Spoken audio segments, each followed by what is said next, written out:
Mensaje a la iglesia de Efeso ya lo estudiamos la semana pasada y vuelvo a repetir lo que dije la semana anterior. Estos mensajes a las 7 iglesias tienen 3 aplicaciones. En primer lugar, fueron escritos para las iglesias de aquel tiempo. Quiere decir, las ciudades donde estaban localizadas esas iglesias hoy son ruinas en su mayoría, ya no existen. Pero en esas ciudades habían iglesias reales y habían miembros de iglesias como nosotros, como tú, como yo. Juan escribió para esas iglesias porque esas iglesias tenían sus particulares situaciones, sus dificultades espirituales, sus momentos de desánimo, en fin, el mensaje de Jesús va a través de Juan para animar a esas iglesias reales. Esa es la primera aplicación. El mensaje, claro, lo dio el propio Señor Jesucristo para las circunstancias que las iglesias vivían en aquel tiempo, pero también para advertir los peligros espirituales que cada una de esas iglesias enfrentaba. Ahora, hay una segunda aplicación de estos mensajes y esa aplicación es profética. Y cada iglesia representa uno de los 7 periodos por los que la iglesia cristiana habría de pasar a lo largo de la historia. El cristianismo asombrosamente pasó por las circunstancias y las situaciones descritas proféticamente en los mensajes a las iglesias locales de Asia. Pero hay una tercera aplicación. Esos mensajes también tienen que ver con nosotros hoy. Esa es una aplicación espiritual. Debemos aplicar esos mensajes a nosotros como iglesia y como miembros individuales de la iglesia en el último periodo de la historia de este mundo. El peligro que corremos es el de endulzarnos con los detalles históricos y proféticos, recordarnos la fecha, que este periodo va de este año, este otro año y aquello, y hay gente que discute por causa de un año, que fue para más, que fue para menos, etc. Estamos más preocupados con esos detalles históricos y nos olvidamos que de una u otra forma esos mensajes se dirigen a nosotros hoy, yo diría a mí hoy, como miembro de iglesia, como pastor. Comencemos pues con el mensaje a Esmirna y Pérgamo. Esmirna era una ciudad hermosa y rica, pero también un centro de culto al emperador. Negarse a adorar al emperador en la ciudad de Esmirna era un crimen que se pagaba con la pena de muerte en el circo romano o en la hoguera. Por eso la forma como Jesús se presenta a esta iglesia de Esmirna tiene mucho sentido y prueba una vez más que Él conoce todas las circunstancias de nuestra vida. No hay un momento difícil que nosotros vivamos que Jesús no conozca. Leamos Apocalipsis 2, 8 y 10. Escribe el ángel de la iglesia en Esmirna, el primero y el último, el que estuvo muerto y vivió, dice estas cosas. No tengas ningún temor de las cosas que has de padecer. He aquí el diablo va a echar a algunos de ustedes en la cárcel para que sean probados y tendrán tribulación por 10 días. Sé fiel hasta la muerte y yo te daré la corona de la vida. Es interesante, querido, que en este texto Jesús se presenta como el primero y el último, el que estuvo muerto y vivió. ¿Por qué? Porque la iglesia estaba sufriendo persecución y muerte, y Jesús se presenta como aquel que les garantiza que no hay que tener miedo de morir, porque la muerte para el cristiano es circunstancial. Ahora, aquí se habla de 10 días de persecución, y exactamente la iglesia local de Esmirna tuvo 10 días terribles de persecución y de matanza a los cristianos de aquellos tiempos. Pero proféticamente esto se aplica al segundo periodo de la iglesia cristiana. Y esos 10 días proféticos que se menciona aquí son los 10 años de terrible persecución impuesta por el emperador Diocleciano, que va desde el año 303 al 313 después de Cristo. En este último año, el 313, Constantino el Grande emitió el edicto de Milán que otorgaba libertad religiosa a los cristianos. Ahora ve la cosa maravillosa. La iglesia de Esmirna real, en los tiempos en que la iglesia existía en la ciudad de Esmirna, real, fue perseguida por 10 días. Pero proféticamente un día simboliza un año. Y la iglesia cristiana fue perseguida por 10 años. O sea, todo encaja proféticamente. Por eso digo que los mensajes tienen una aplicación local para la iglesia de esos tiempos y una aplicación profética para la iglesia de todos los tiempos. El mensaje a Esmirna se refiere proféticamente al segundo periodo histórico de la iglesia. Veamos ahora Pérgamo. Pérgamo, por su lado, era una ciudad que se había vuelto el centro de varios cultos paganos, incluido el culto al dios griego de la sanidad y representado por una serpiente. Venía a Pérgamo gente de todas partes para ser curada, pero por otro lado Pérgamo era una ciudad cruel y que perseguía impiedosamente a los cristianos. Por eso el mensaje a esta iglesia dice que los cristianos de Pérgamo viven donde mora Satanás y donde está su trono, de tan malvados que eran los paganos para perseguir a los cristianos. La iglesia de Pérgamo es un retrato profético de la iglesia cristiana en su tercer periodo, el año 313 al 538 después de Cristo, aproximadamente. Si bien los cristianos de ese tiempo permanecieron fieles, la decadencia espiritual y la apostasía crecieron rápidamente. Observa la advertencia que Jesús les hace por causa de eso. Apocalipsis 2, 14, 15 dice: «Sin embargo, tengo unas pocas cosas contra ti, que tienes allí algunos que se adhieren a la doctrina de Balaam, que enseñaba a Balac a poner tropiezo delante de los hijos de Israel, a comer de lo sacrificado a los ídolos y a cometer inmoralidad sexual. Asimismo, tú también tienes a los que se adhieren a la doctrina de los nicolaitas». ¿Cuál era la doctrina de los nicolaitas? La doctrina de Balaam. Para entender esto y para entender lo que defendían los nicolaitas, tendríamos que remitirnos a los tiempos de Balaam, que sugirió al pueblo de Israel que hiciera pacto con los paganos para evitar la muerte. En vista de la persecución, los nicolaitas defendían la idea de transigir en algunos principios con Roma a fin de evitar el sufrimiento, la persecución. Por ejemplo, ellos decían: no podríamos seguir adorando a Dios, pero también adorar como que si fuera de mentira al emperador. De este modo, pensaban los nicolaitas, el emperador no tendría motivos para perseguirlos. Pero la verdad es que si tú transiges en un principio, todos los otros también se vienen abajo. Y ese era el problema de la iglesia de Pérgamo. La inmoralidad sexual que se menciona aquí se refiere a la fornicación doctrinaria. Quiere decir, ellos comenzaron a mezclar la verdad con el error, las verdades bíblicas con las tradiciones humanas. Comenzaron a aceptar enseñanzas humanas venidas del paganismo para evitar ser perseguidos. Veamos ahora el mensaje a Tiatira. Esta es la segunda parte de nuestro estudio. Tiatira fue una ciudad insignificante en relación a las otras, pero la iglesia de Tiatira se enfrentaba a un problema de carácter financiero, económico. Es que todos los habitantes de Tiatira que quisieran participar de la vida financiera de la ciudad tenían que afiliarse a un gremio financiero, y esto involucraba participar de las fiestas y otras actividades del gremio.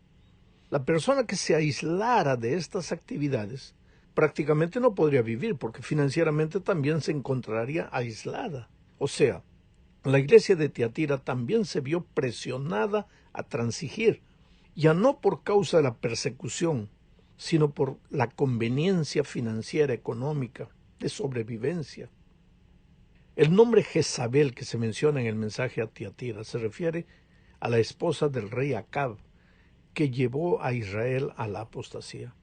En el mensaje a Tiatira se la describe a Jezabel como espiritualmente inmoral. Los cristianos que por conveniencia adoptaban ideas y prácticas paganas cometían adulterio espiritual con Jezabel. La iglesia de Tiatira simboliza la condición del cristianismo en su cuarto periodo, del 538 a 1565 después de Cristo, la época de la Reforma más o menos. El peligro ya no venía en este periodo de afuera de la persecución exterior, sino de adentro. La tradición lentamente fue reemplazando a la Biblia. El sacerdocio humano y las reliquias sagradas fueron reemplazando lentamente al sacerdocio de Cristo. Y las obras empezaron disimuladamente a ser consideradas medios de salvación. En este periodo de la historia, los que no se contaminaban con una religión que se volvía cada vez más pagana sufrían persecución e incluso la muerte. Pero no todo fue malo en ese periodo. Jesús también elogia a la iglesia de Tiatira por sus obras últimas. Estas obras últimas se refieren a la reforma y al inicio de un retorno a la Biblia. Vamos ahora a la tercera parte. En esta tercera parte veremos el mensaje a Sardis. Apocalipsis 3, 1 al 3 dice: Yo conozco tus obras, que tienes nombre de que vives, pero estás muerto. Sé vigilante y refuerza las cosas que quedan y están a punto de morir, porque no he hallado que tus obras hayan sido acabadas delante de Dios. Acuérdate, pues, de lo que has recibido y oído, guárdalo y arrepiéntete. Si no eres vigilante, vendré como ladrón. Nunca sabrás a qué hora vendré a ti. En este periodo, después de la Reforma, pues en la Reforma todo fue maravilloso, porque la iglesia de las tradiciones se volvía al estudio de la palabra de Dios. El mensaje de la justificación por la fe era destacado, proclamado, sin ningún temor. Pero, ¿qué sucedió? A medida que el tiempo fue pasando, la iglesia se fue adormeciendo. No puede existir peor descripción de una iglesia que tú tienes nombre que vives, pero estás muerto. No puedes tomar un cadáver y maquillarlo de tal manera que todos crean que esa persona está viva. ¿Por qué? Porque es incapaz de levantarse, por más bonita que esté. ¿Y por qué no se levanta? Porque está muerta. Bueno, la iglesia de Sardis era así, inclusive porque estaba localizada en una parte donde estaba una parte alta de la ciudad. Ella pensaba que estaba segura, por eso la iglesia en ese periodo de tiempo también sentía la seguridad de que la persecución había terminado, pues con la reforma ya estaban muy animados, se sentían seguros. Sardis simboliza el periodo de la iglesia post-reforma, cuando cayó en un estado de somnolencia espiritual. No se acusa a la iglesia de ningún pecado abierto, de apostasía. Se la acusa de letargo espiritual. El énfasis en la gracia salvadora del Evangelio y el compromiso con Cristo disminuyó, dando lugar a argumentos filosóficos, áridos y dogmáticos, vacíos, fríos, pura teoría. La iglesia de este periodo parecía estar viva, pero estaba espiritualmente muerta. Pero este mensaje se aplica también a todas las generaciones de cristianos, inclusive a la nuestra. El tema de la justificación por la fe, por ejemplo. Algunos corremos el peligro de serlo tan teórico, que caemos en el mismo problema de la iglesia de Sardis. El tema de la justificación por la fe es un tema práctico, no es tanto conocimiento teológico. Es depender de Jesús, y para depender de Jesús todos los días tienes que orar, estudiar la Biblia y compartir tu fe, porque al hacer eso le estás diciendo a Jesús: Señor, yo no puedo, yo no tengo fuerzas, por eso voy a ti, tú eres mi Dios, tú eres mi roca, tú eres mi salvación. Ahora, ¿de qué vale que tú conozcas el tema y citas por aquí, citas por allá, pero no oras, no estudias la Biblia, no compartes tu fe? En la realidad le estás diciendo con tus obras a Dios: yo no necesito de ti, yo solito puedo. Por eso tenemos que hacer de nuestra teología una teología práctica. Veamos ahora el mensaje a la iglesia de Filadelfia. Apocalipsis 3, 7 y 8 dice: escribe al ángel de la iglesia en Filadelfia, el santo y verdadero, el que tiene la llave de David, el que abre y nadie cierra, y cierra y nadie abre. Dice estas cosas: yo conozco tus obras, he aquí he puesto delante de ti una puerta abierta, la cual nadie puede cerrar, porque tienes un poco de poder y has guardado mi palabra y no has negado mi nombre. Sabes, el mensaje a Filadelfia se aplica proféticamente al gran reavivamiento del protestantismo durante el primer y el segundo despertar que tuvieron lugar en Gran Bretaña y Norteamérica de 1740 a 1844. La puerta abierta se refiere sin duda al inicio del juicio investigador en 1844. A partir de este momento, el tiempo es corto. Antes de 1844, el mensaje de la pronta venida de Cristo se había proclamado con mucha fuerza en muchas partes del mundo, Chile, Europa, Estados Unidos. Apocalipsis 3:12 presenta una promesa. Al que venza, yo le haré columna en el templo de mi Dios, y nunca jamás saldrá fuera, y escribiré sobre él el nombre de mi Dios, y el nombre de la ciudad de mi Dios, la nueva Jerusalén, que desciende del cielo, enviada por mi Dios, y mi nombre nuevo. La promesa del nombre de Dios sobre los vencedores indica que el carácter de Dios se percibirá en su pueblo, porque el carácter simboliza el nombre simboliza el carácter. El mensaje de que Cristo promete preparar a su pueblo para ese gran acontecimiento, perdonando sus pecados y escribiendo su ley en su corazón, es tan importante como el mensaje de que Cristo viene pronto. Y ahora, querido, llegamos al fin de este estudio corto, hablando del mensaje a la Odisea. Esta ciudad era una ciudad rica, situada en la principal ruta comercial. Era famosa por su industria de la lana, sus bancos llenos de oro, una escuela de medicina que producía ungüento para los ojos. Gente de muchos lugares venía a la Odisea a conseguir ese ungüento para los ojos. La prosperidad de la Odisea colmó a los habitantes de autosuficiencia. Y eso afectó a la iglesia de ahí también. Ahora, lo que yo voy a hacer es leer el texto para sacar las lecciones que sirven para nosotros hoy. Apocalipsis 3, 14 al 21 dice: escribe al ángel de la iglesia de la Odisea, el Amén, el testigo fiel y verdadero, el origen de la creación de Dios, dice estas cosas. ¿Por qué el origen de la creación de Dios? Porque está hablando aquí del pueblo que se levantó en 1844, el movimiento adventista, simbolizado por el tercer ángel que predica el evangelio eterno, la hora del juicio y el tema de la creación. Por eso Jesús se presenta a la iglesia de la Odisea como el origen de la creación de Dios. Dice estas cosas, sigo leyendo: yo conozco tus obras, que ni eres frío ni caliente. ¿Por qué no era frío ni caliente? Porque pues dice que ahí abundaban aguas termales, aguas que bajaban de arriba, pero cuando llegaban a la ciudad ya no estaban calientes, estaban tibias. La tibieza indica que hay dos lados. Hoy día, si tú quieres agua tibia, ¿qué haces? Abres la llave de agua caliente, la llave de agua fría, y ahí tienes el agua tibia. En el tiempo de Cristo, Jesús llamó a la iglesia hipócrita sepulcros blanqueados. Por fuera muy bonito, mármol blanco, por dentro hueso podrido. Y si la Odisea tiene agua tibia, es porque tiene dos lados, un lado caliente y un lado frío.